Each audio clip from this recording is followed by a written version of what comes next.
Hey, welcome to my channel. My name is Steve LoPresti. I'm a local real estate agent in Hamilton, Ontario. And if you have any questions about anything that I go over in this video, feel free to reach out to me. My contact info is up on the screen here, and you can also leave a comment down below. So the first thing you're going to want to do to get your offer accepted is to get yourself pre-approved for a mortgage before you go out house hunting.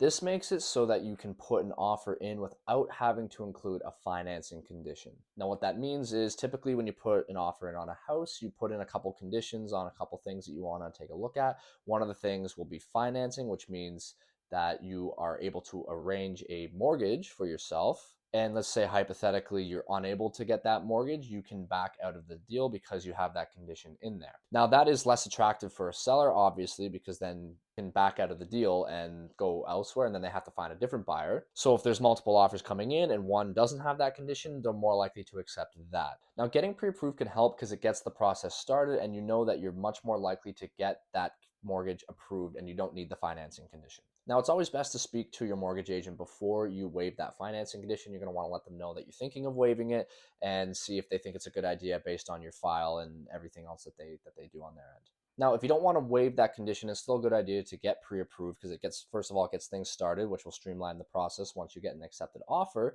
But also, you can include a letter from your mortgage lender to the seller to let them know that you are pre-approved and there will most likely not be any issues that you'll be able to close on the property. So the next thing that you can do is to offer above the asking price. Now, this might not be what you want to hear. Obviously, everybody wants a good deal, but when you're in a competitive market and a bidding war, that's not really the time to be deal hunting. Putting your best foot forward will increase your chances of winning that bidding war. It's not always the best solution to try to come in a little bit lower and then hopefully you get the time to negotiate, because if they have 10, 15, 20 different offers that they're looking at, they're going to pick the one most likely that has the highest price or the fewest conditions or a combination of both. Now, something to keep in mind, though, is that you don't want to overbid and pay more than you actually personally think the house is worth or that you can actually afford. If you don't think the house is worth what is required to actually win the bidding war, then it's better to just move on and look for something else. You don't really want to be paying more than you can actually afford and be hating your life for the next little while until you move on to something else.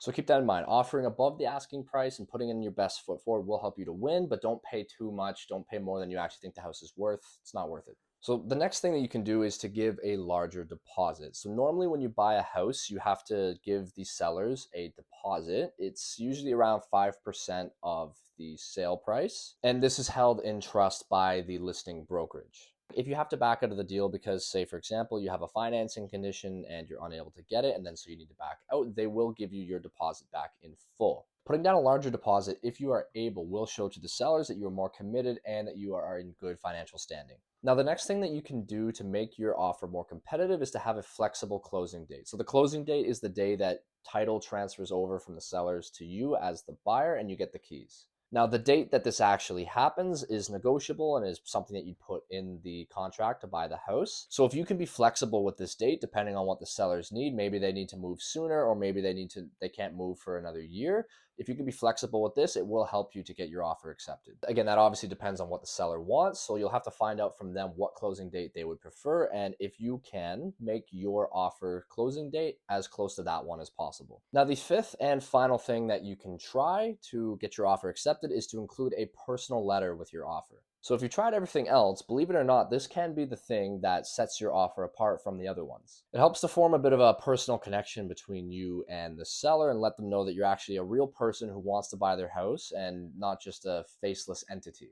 So in this letter, you can talk about yourself, your family, or the family that you're planning to start in the house. You can talk about how much you love the house, how you're planning to use it, and so on. The reason why a personal letter can be helpful is because people form emotional attachments to their houses, especially if they've lived there for a long time. And a lot of times they want to know who is buying their house and that the person they're selling it to is going to be taking good care of it. It doesn't really hurt to have this, and it might be the thing that puts you over the edge with getting your offer accepted. So in conclusion, there's 4 elements to an offer. There's the price, the deposit, the conditions, and the closing date. So if you can make all 4 of those optimal and you include your own personal letter in there, your chances of getting your offer accepted are much, much higher. I hope these tips were helpful for you and that you are able to get your offer accepted. All right, so that's it for today. If you have any other questions about how to win a bidding war, you can feel free to reach out to me. Again, my contact info is somewhere up on the screen there, and you can also leave a comment down below. I'd love to hear from you.